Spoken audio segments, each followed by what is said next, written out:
L'ancien soldat israélien a choisi de défendre l'image de l'armée israélienne dans les pays arabes et via les réseaux sociaux. Il a ouvert pour cela une page Facebook en arabe et qui reçoit d'ailleurs d'étonnants messages de soutien. C'est un reportage de Maël Benoliel. Il a accepté de nous rencontrer dans un lieu secret. Sa seule condition, préserver l'anonymat. Car pour M, ce jeune citoyen arabe israélien et musulman, s'exposer serait contre-productif, voire préjudiciable à son projet.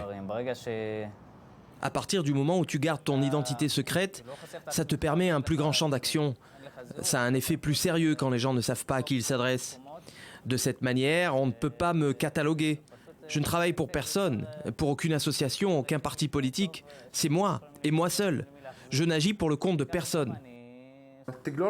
Il y a un an, lorsqu'un parti arabe israélien lance une campagne sur Facebook contre la conscription des citoyens arabes, M décide de réagir. À son tour, cet ancien soldat de Tsahal crée une page Facebook, une page en langue arabe qui s'intitule « Tsahal, le vaut bien ». Je peux comprendre que ces partis politiques soient contre le fait que les Arabes israéliens effectuent leur service militaire. Mais ce qui n'est pas juste, c'est la manière affreuse dont ils décrivent Tsahal. Dire que Tsahal fait de l'épuration ethnique et commet des crimes de guerre, alors qu'ils n'y connaissent rien et qu'ils n'ont jamais fait l'armée. C'est là que je me suis dit qu'il fallait faire quelque chose contre tous ces mensonges et révéler la vérité aux Arabes israéliens. Mais très vite, les réactions dépassent les frontières du pays. Sa page se retrouve inondée de messages de jeunes arabes du monde entier, des messages de sympathie à l'égard d'Israël, du peuple israélien et de son armée.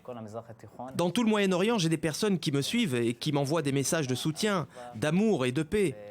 Ce n'est pas à moi d'ailleurs qu'ils s'adressent, mais à l'État d'Israël, au peuple, à Tsahal, et c'est ça le plus important. Ils me demandent de publier leurs messages, leurs photos ou leurs vidéos. Des publications comme celle de cette jeune saoudienne de Jeddah qui s'est filmée dans les rues de la capitale pour dire tout son amour à Israël. Ou celle de ce jeune Irakien sur les bords de l'Euphrate qui va même jusqu'à s'exprimer en hébreu. J'espère que cela pourra faire changer les choses. Je crois qu'en fin de compte, il y a de l'espoir. On a vu que grâce aux réseaux sociaux, les choses pouvaient changer. Cela s'est vérifié avec le printemps arabe. Avec l'aide d'un simple statut ou d'un poste, s'est créée une vague de révolution dans les pays arabes, dont on ne connaît toujours pas la fin.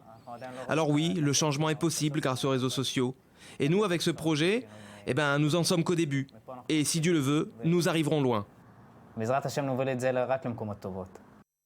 Phénomène marginal ou pas, une chose est sûre, à l'ère d'Internet et des réseaux sociaux, le projet de M nous prouve qu'aucun dirigeant, ni même un dictateur, ne peut rendre imperméables ces frontières dès lors qu'elles ont été franchies.